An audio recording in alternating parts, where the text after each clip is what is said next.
Okay, so now it's starting. All right, so go ahead into the quiz and should be good to go.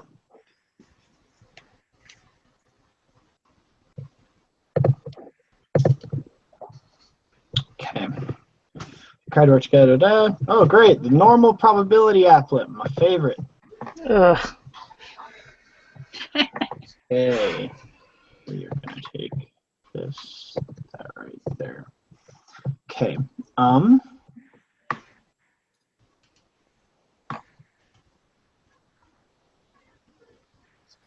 When you're taking a sample size of n equals 5, what is the shape of the distribution of means histogram when the parent population is right skewed?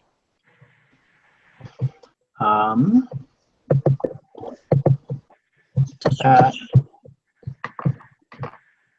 don't know. Gosh, this is not a good sign if we already have to. Okay, where's that thing?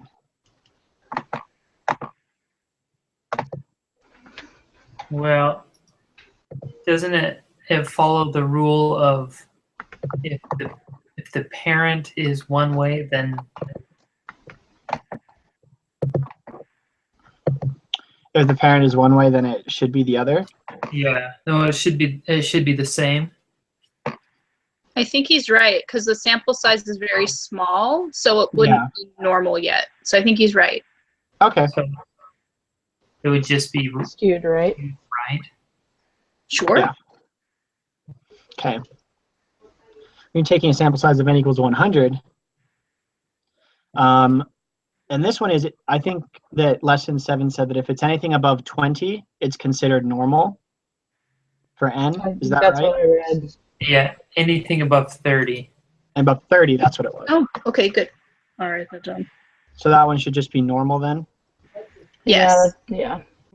Here, I'm gonna grab my headphones. Sorry. Mm-hmm.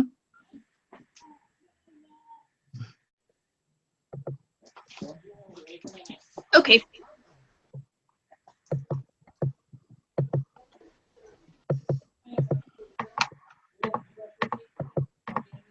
Okay.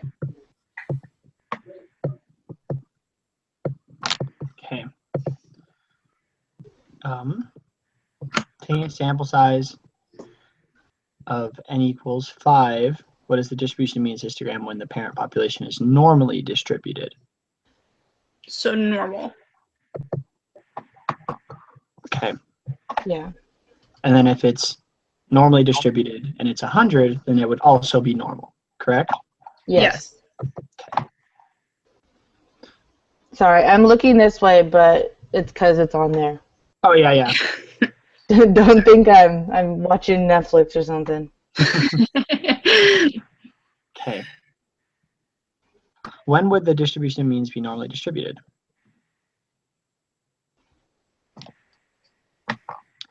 So it would be all in which the sample size is large, right? Yes. Yes. Okay. And then normally when the data is small, or when the sample is small? Yes. So it'd be those three? Yeah. Okay. The third was the right skewed, is that right? Right skewed large sample if it's over 30.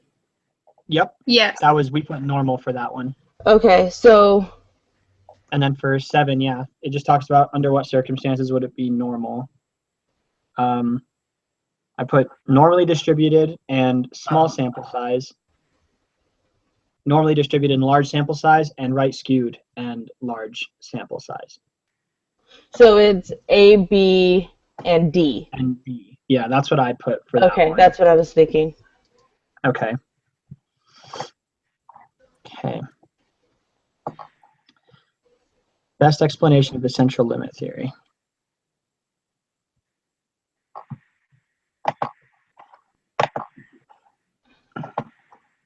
I remember reading something about the bell-shaped data. Well, that's just, isn't that a different rule though? That was a rule Oh, that it we learned might about. be. Yeah, the 68, 95, 99.7. That's right. Is just, that was just a rule from the last quiz that we did.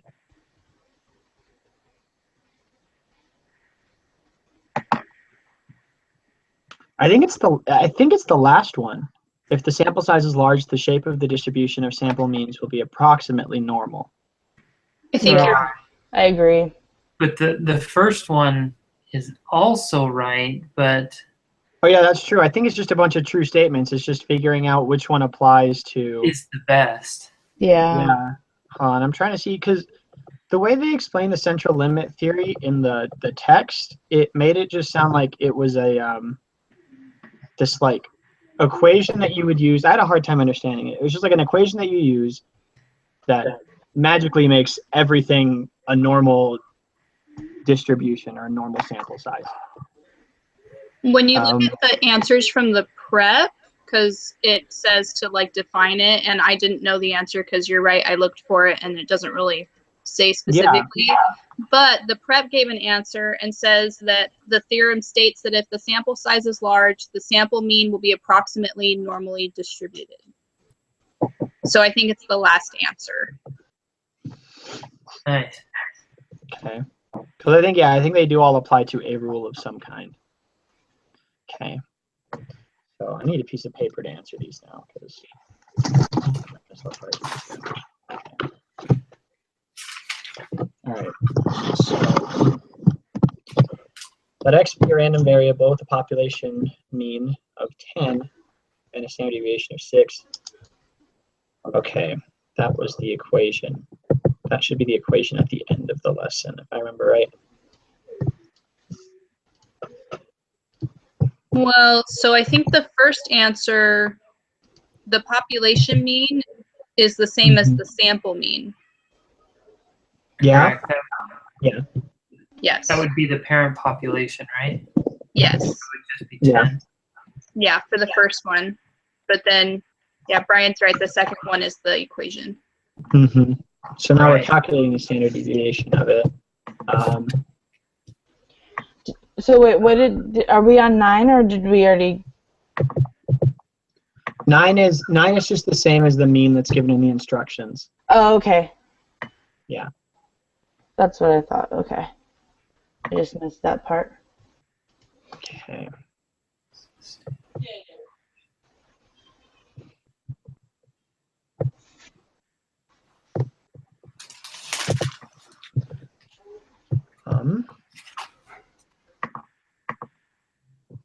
So for that, we're just using the what's the equation? Population divided by the square root of the sample size, or n. Yes. Yeah. Or yeah, the population standard deviation divided by that. At least from. Yes. Yes. Okay, so it'd be 6. The answer would be 1 then, because it's 6 divided by 6. Am I looking at that correctly? That's Yes. what yeah. Okay. So 10 is 1, right? Yes. Okay. Okay. So let me make sure you got that right. So you take the population standard deviation and do the square root of the sample size, right? Divided by the square Yeah. root of the sample size. So it would be 6 divided by 6? Yes. Okay. Just want to make sure I got it.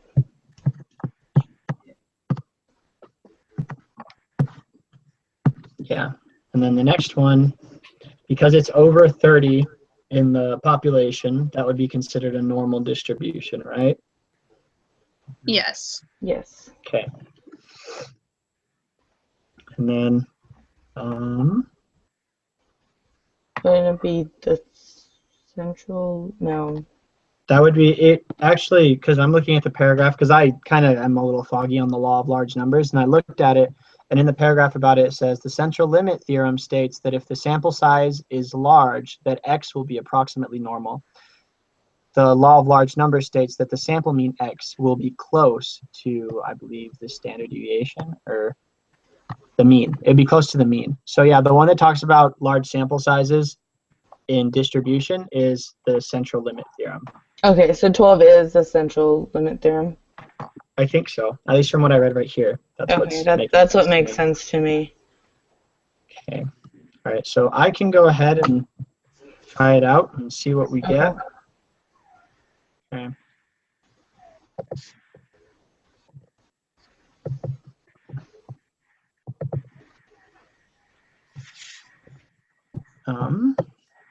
Got it. We're done with that one. Perfect. Hey, That's great. Good news. yeah. Better than last week. Yeah, you say that, but last week we did the first quiz this fast too. So let's find out. That's true. Okay, so lesson 7. No, this one's 15. Not too bad. Okay. Dang normal applet, normal probability applet though. Thing is, yeah, it gave us that link and we didn't even use it for the quiz. Maybe we're supposed to. I don't know. Maybe we just guessed really well. We were wrong in the right way. Okay. Okay, so it gives us the z-score. Okay.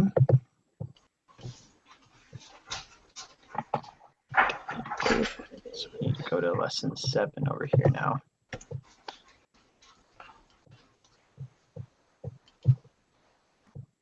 Okay. Normal probability applet to find the combined area under the standard normal curve that is to the right of the z-score. Oh, to the right of z and the left of z? Yeah. Oh, okay, so it's just the areas in the... Okay. So the parts that are highlighted when you first open it. So it'd be the middle? Yeah, so what we do is we type in under the z-score in the normal probability applet, we type in the number that they give us, so 1.358. Okay, and then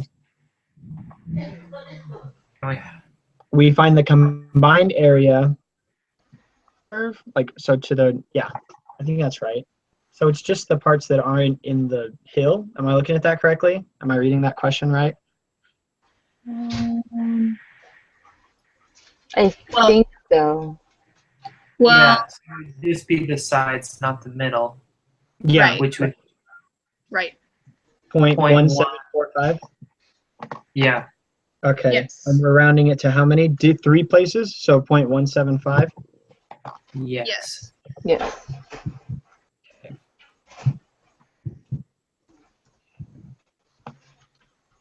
Following will have the smallest standard deviation.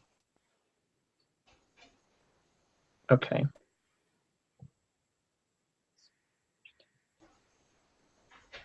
The distribution of individual observations. X. Is that making sense to anyone? Anyone want to chime in? I don't know if that can be determined. I'm gonna. I want to say that, but maybe I'm just like not informed on the material. Well, if you think about it, we have 8 chances and there's only 3. That's true. No, And it- that. it's gotta be, it's the middle. Because Yeah. if you're looking at like the graphs and it's like a box and each one has like 50 in it, 80 in it, 90 in it. If you went to one individual, that's 90, that's 90 numbers, right? But if you go to the sample as a mean, that's only like 5 boxes. It's probably not making sense, but I wanted to, Trevor. I really do. But you know what? never You mind. sound confident, so I'd say let's go with Trevor on this one. All right, I let's would agree. So All the right. second one, right? The distribution of sample means. Yes. Okay, I think let's go with it. Trevor, you can't All right, do the maybe- explanation and then say I think. I think here's what I'm trying to figure out. Maybe this is just me. One of the things that always trips me up about this class is that they don't just say things; they use a bunch of symbols. Yeah. What is X and what is the line above X? Yeah, exactly. That's what I'm trying to figure out right now, and maybe that'll help me understand this question a little more. Do you guys know what that means? I believe X is just the mean, and the X with the line above it is the sample mean. Oh, maybe that. Okay, the population that's- mean and the sample mean. Yes, Okay, I believe so. the sample of the means, right? yeah, Yes. or the mean from the sample that you took. Yes. Yeah. Yes. Yes. Okay. Which of the following results implies that the spread in the value decreases as the sample size decreases? That would be the spread. It would be the central limit theorem, wouldn't it? Because the smaller the sample size gets, the more your sample could be skewed in one way or another. Yes. Is that right? Or is that the law of large numbers? I think that might be the law of large. Here, I'll just read it really quick. The law of large numbers. This is their answer, not mine. But Yeah. the law of large numbers states that as the sample size increases, the standard deviation of the sample mean will be smaller. So this is it. That's the standard deviation, right? But this is talking about the spread. So You're that right. would be what the chart looks like itself. And I think that the central limit theorem states that if the sample size is large, that x will be approximately normal. So that's more of a reflection of the distribution. Am I understanding that right? Yes, I agree with that one. I think that's what I'm gonna. Yeah. Well, let's go with it. Okay. We're all Well, gonna go we'll with see how it that goes. I guess we have 8 chances, right? I know. I'm like, let's just take chances this time, guys. We can do it. We don't really have 8. We more have 4 because I mean it's more like we have 8 for one person to get 100. Like It's true. That's true. I was totally taking chances on our homework quiz last week. yeah. Oh, I was telling Megan, I totally get it when we're doing it together, and then I do it by myself, and I'm like, I don't know. Okay. Scores on the quantitative portion of the GRE are approximately normally distributed with a mean of 150.8 and a standard deviation of 8.8. Okay. So she earned a score of 160, so that's our value.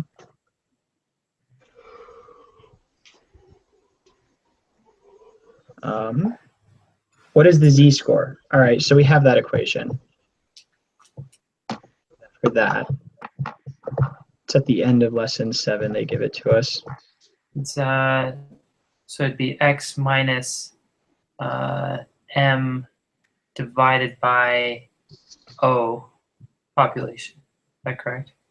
I think because for some reason it gives a different equation at the end of this. It says when the distribution sample means are normally distributed, which we're told that they are, we can use z-scores in the probability applet to calculate. A z-score is calculated by so value minus mean over the standard deviation, and that has the square root of the number of samples. But I guess that's not really appealing to us because we don't have the number of samples, do we? No, we don't have an n. So we just divide it by the standard deviation. Yeah. Yeah, so it's 160 minus 150.8 over 8.8. Yeah.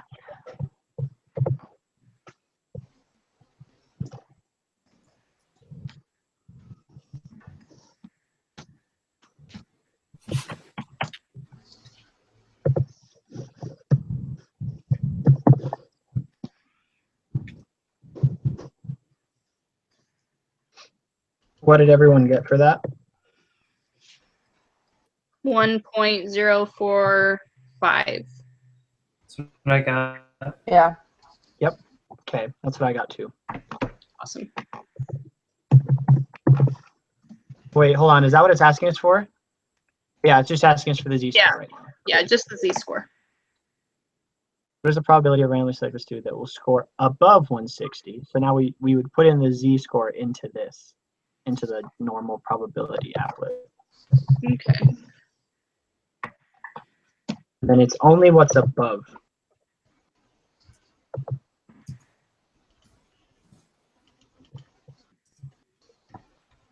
So 0.1480. Yep, that's what I got too. 1.480, right? 0.148. Oh. Yeah. Yeah. Did you get how to do that one, McKenna? Vaguely, Okay, so what we're doing is we're taking the value that we got, the z-score. which is the 1.045, right? Yes. Yep. And then we're going into the normal probability applet. Yes, You okay. type that number in as your z-score. So your 1.045. Okay. And then the only part that should be highlighted in blue is the one to the right. Oh, okay, that's So- what I did wrong. Is I Yeah. I had both Yeah. the so left and the right one highlighted. yeah, because the question's asking for who will get above that score. So we're only focused on what's to the right of it. Okay, so it's 0.148. Yep. Okay, thank you. Mm-hmm. I just didn't have the left side unhighlighted. Yeah.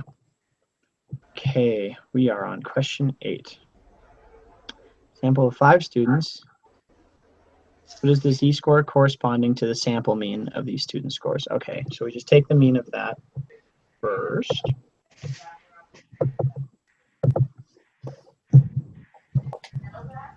And to find the mean, we add those up, divide by 5. Is that correct? That's correct. I have. Are they serious? Are they really Oh no, because this time it's different. The equation's different now. Because their score, the mean is 160, just like we had.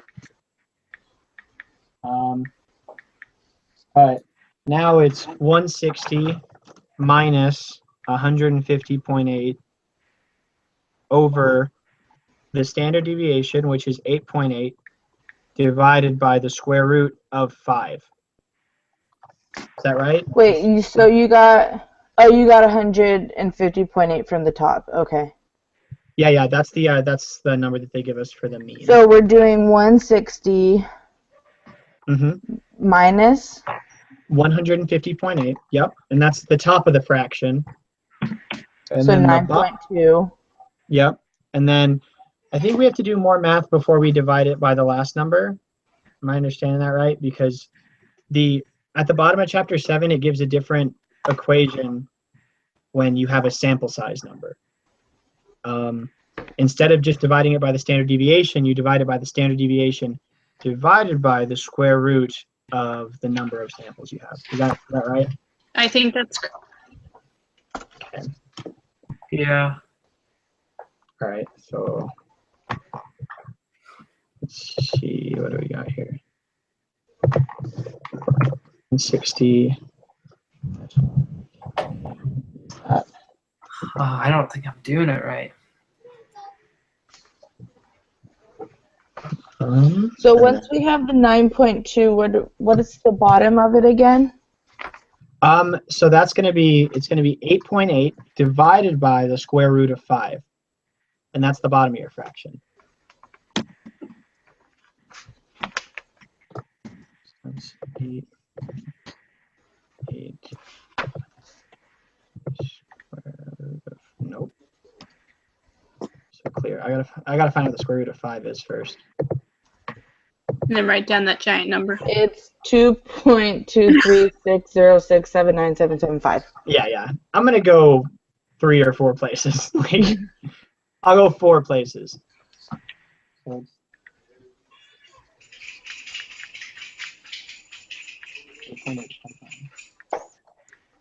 Oh, and that's just the bottom. I have to do the rest of it.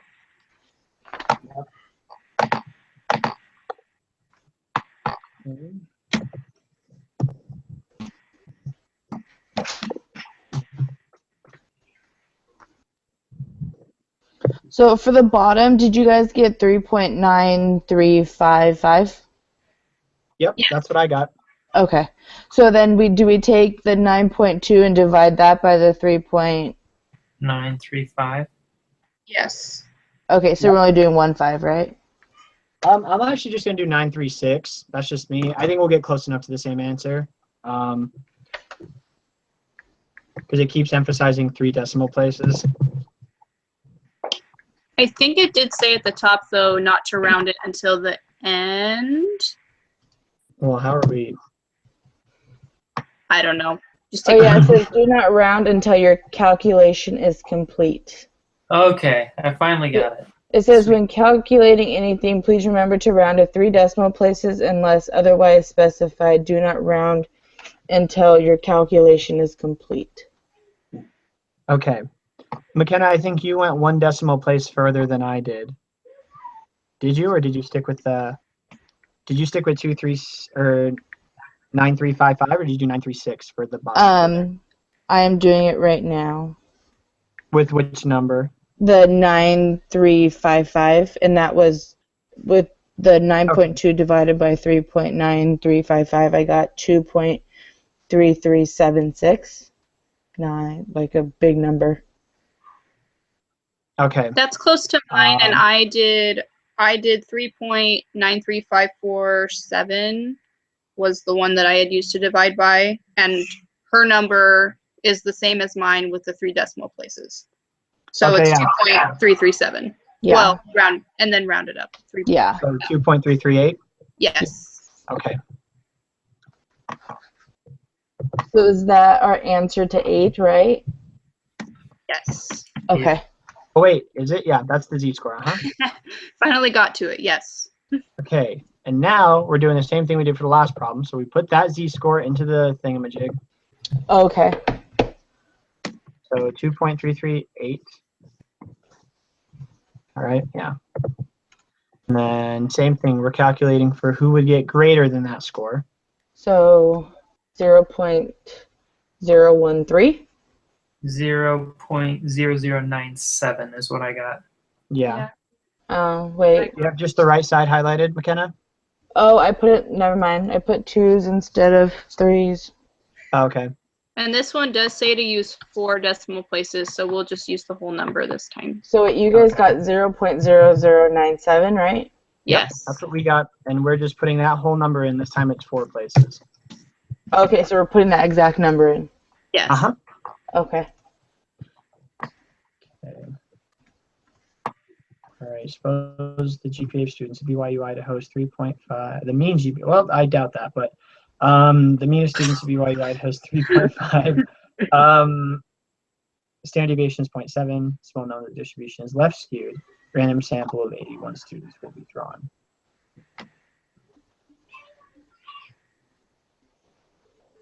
So we know it's over 30. Well, Mhm. I think it's the entire population is left skewed. But if you take a sample of any size over 30, does that mean that it becomes normal? Because that's kind of what we answered in the last quiz. Yeah. It was right skewed. If we take more than 30 samples, it'll end up being normal. Yes. Okay, so Approximately normal. approximately normal. Okay. Yes. I don't understand how that works, but it does. I don't. That still doesn't But make we any got sense. it right last time. Yeah, but we did, which yeah. We'll Okay. just follow the math rules. I don't understand them. I don't understand math in general. Okay. Mean of the distribution of the sampling distribution for all possible sample size 81 can be drawn. What is the meaning of the distribution?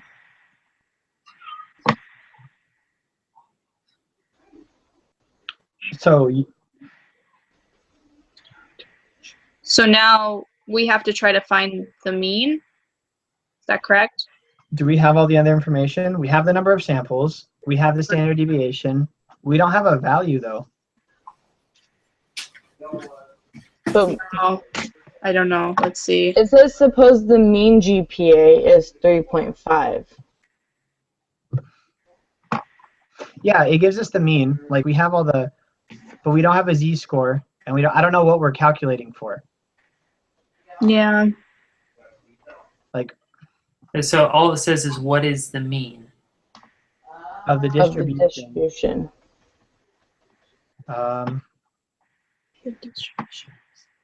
So we have the standard deviation is 0.7. The sample size is 81. The mean of the mean of the entire population is 3.5, but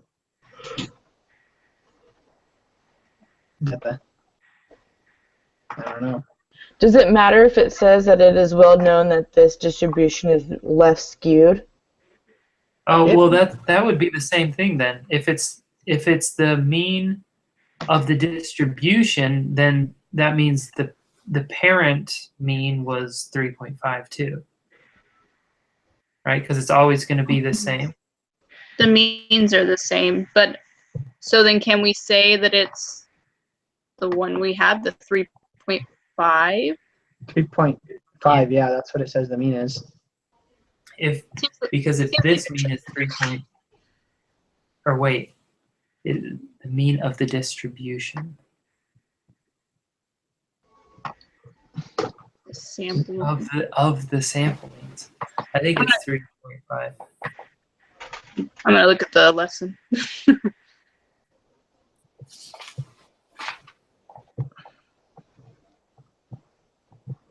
And it's only asking us to round to 1 decimal place, so it kind of makes sense to me.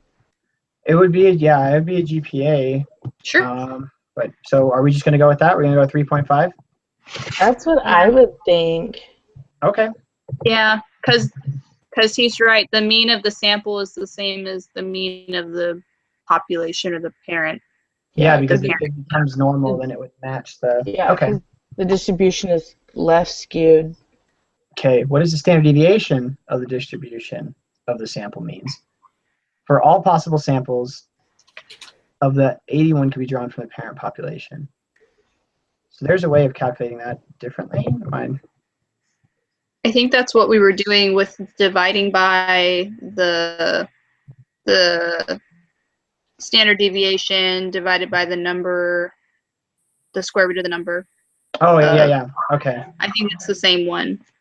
Okay. So we take the mean. So we take the mean. Is that what it is, or the? I'm just looking at the symbols in the problem. That's part of the issue that I'm running into. These darn symbols. I need a chart. Seriously. Okay. I gotta look at my notes. The standard deviation of a random variable x is the standard deviation divided by the square root of the number of samples. Yes.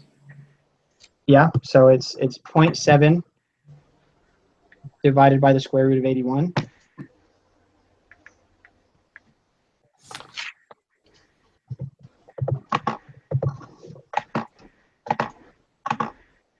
So 0.7 divided by 9. Yeah, so it's how many places does it have us go out in this one? 3, I believe. Yeah. Yes.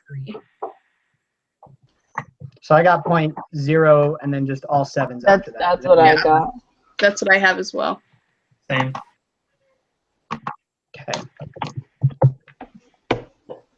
So 0. 0.078. Yes. Yes.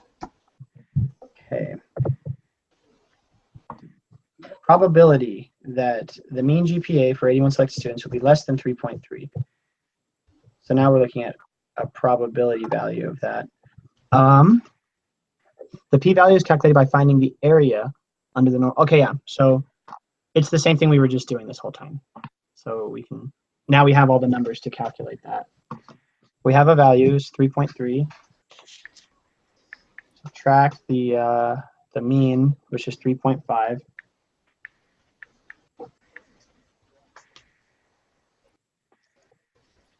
And then that's divided by, that's over the, what is it, the standard deviation? That's 0.7 over the square root of 81.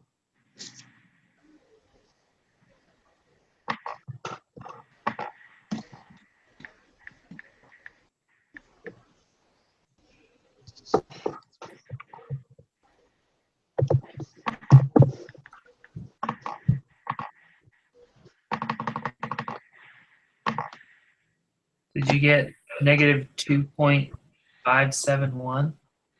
That's what I got, but I wasn't sure if it was right because it was a negative.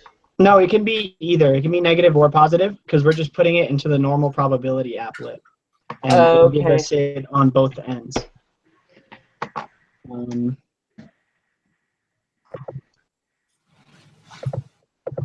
Let's see, what are we highlighting? Would be less than 3.3. Yeah. What was the z-score you guys got? The negative 2.5714. Okay. And you said we highlight which ones? The question is asking us who will get a GPA less than this. So we highlight the left and we unhighlight the right. Oh, okay. Is that right? Yeah. Did you guys get 0.0051? Yes. Yep. Okay. So 0.005.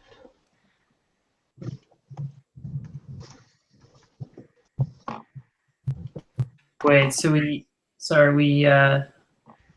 oh, did you put it in the z-score in as a negative?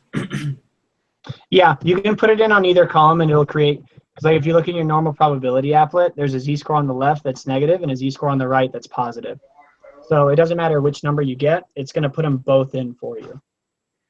So sometimes when you calculate for a z-score, you can get a negative number Oh, or a positive. It'll just, that number just indicates what end of the mean it's on. If you're calculating for the z-score of a number that's to the left of the mean, you're going to get a negative number. 3.3 is below 3.5, so our answer is negative.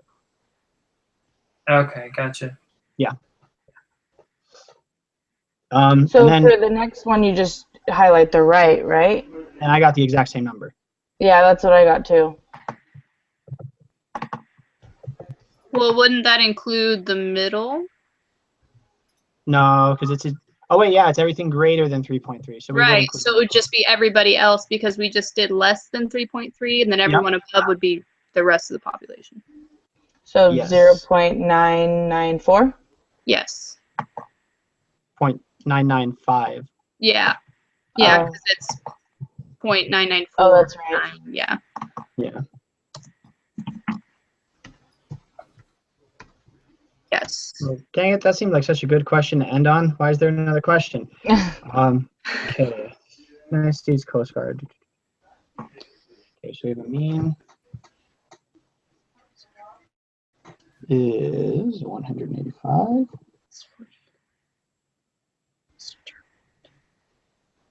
Standard deviation is 26.7. And N is 48.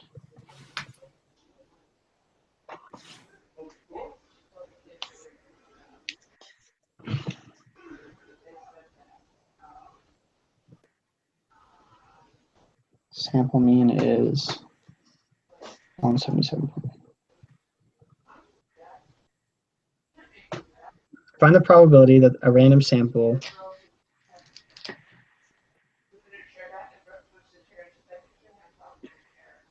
what in the world is this right here? I think it's just wording it funny. So we take, I believe, we take the sample mean, so Mhm. that's 177.6, subtract the actual mean, which is 185, and then we'll divide that by the standard deviation. And then Okay. it's saying, let's see, find the probability, blah, blah. So whether it's either above or below the mean, that's what we're trying to find. Okay, so we're doing the sample standard deviation, right? So it's the standard deviation for the entire population divided by the square root of the number of samples. Yes. Okay.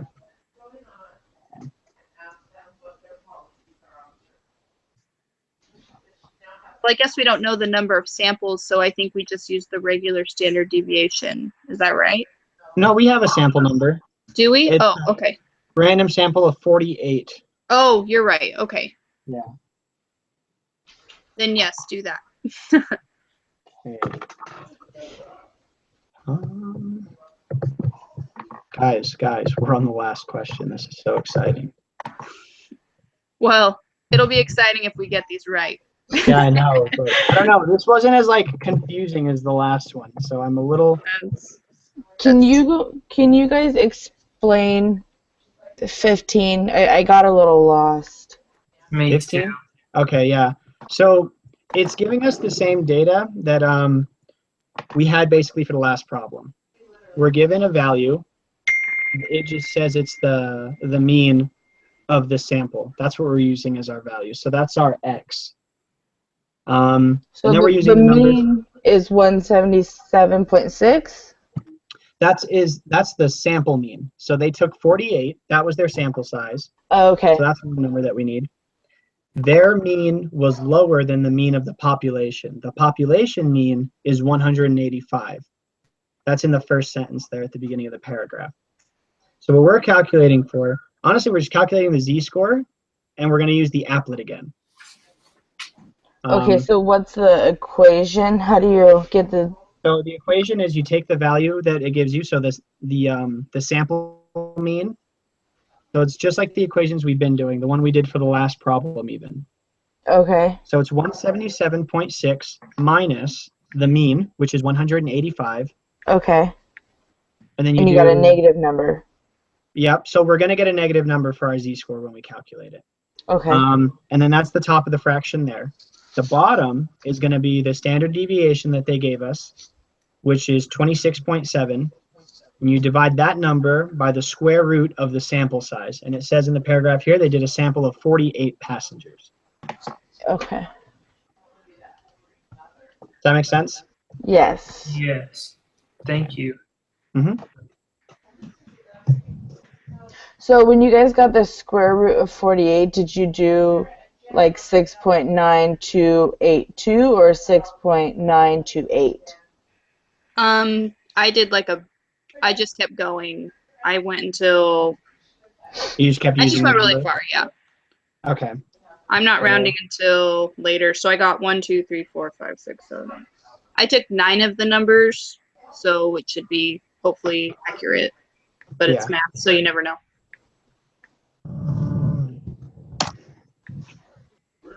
Square root of 48.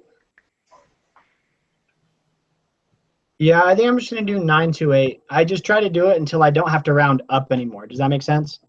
Mm-hmm. Yeah.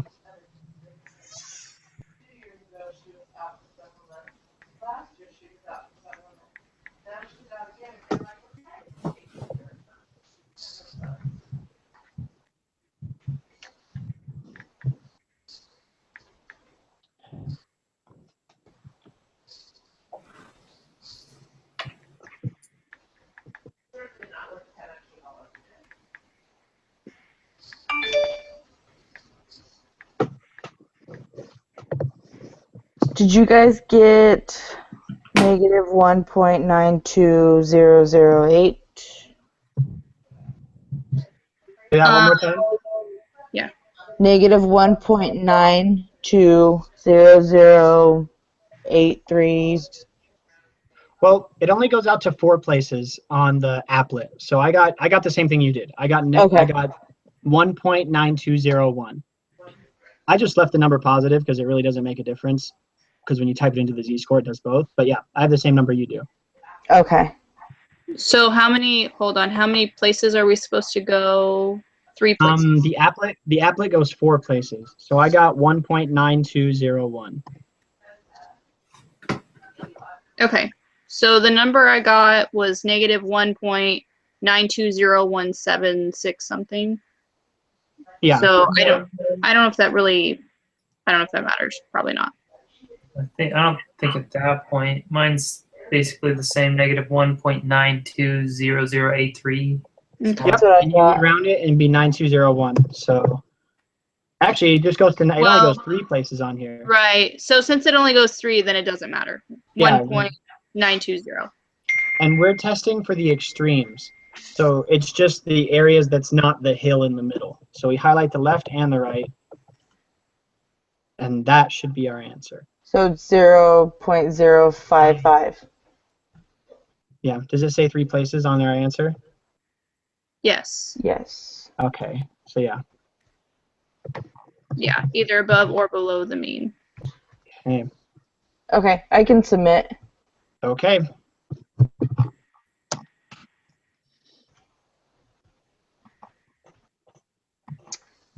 Let's see, we got all of them. Oh, you're not done with your sentence. Dang it. All of them but question 5, which of the following results implies that the spread in x decreases. Dang it. So it must be the law of large numbers. Anyway, okay, let me go back so you can fill in my Right. answers. All right. I'm going to ruin the suspense. I'm going to submit it with the law of large numbers. Okay. Okay. I'm going to see if that makes a difference in what we have. All right, Megan, what's number 3? So here, let me tell you the answers. So number 3 is 0.175. We did it. That's it? Yeah, that's it. Good for So, us. yeah, just fill her in on the answers and then we'll be all set. Okay, so question 4 is the distribution of the sample means, or B, the second one. Okay. Then 5 is The D. law of large numbers. Okay. Yeah. And then 6, 6 is 1.045. 1.045. Correct. Question 7 is 0.148. Okay. Okay. Question 8 is 2.338. 2.338. Okay. Yes. And question 9 is 0.0097. Okay. Number 10 is approximately normal. Okay. 11 is 3.5. Okay. 12 is 0.078. Okay. 13 is 0.005. Okay. 14 is 0.995. Okay. And then the last one is 0.055. All right. Thank you. Yeah, no problem. Did you submit yours, Trevor? Yes. Okay. Let me see. Last 2 people, all submitted. Meg, McKenna. Good? Yep. Everyone's good? Yep. Yep. Did it. Woo. All right. Sounds good. Then I'll put the link on there today, and I'll put it up again on... Actually, I'll probably just put it up again tomorrow. They were fine with me just putting it on Wednesday instead of Thursday. So Yeah. if you guys want to go on, do your discussion board responses, I'll put the list of everyone that was in the group, and we should be good. Perfect. Thank you. Yep. Thank You guys take care. See you next You too. Tuesday. All right, good job, everybody. Bye.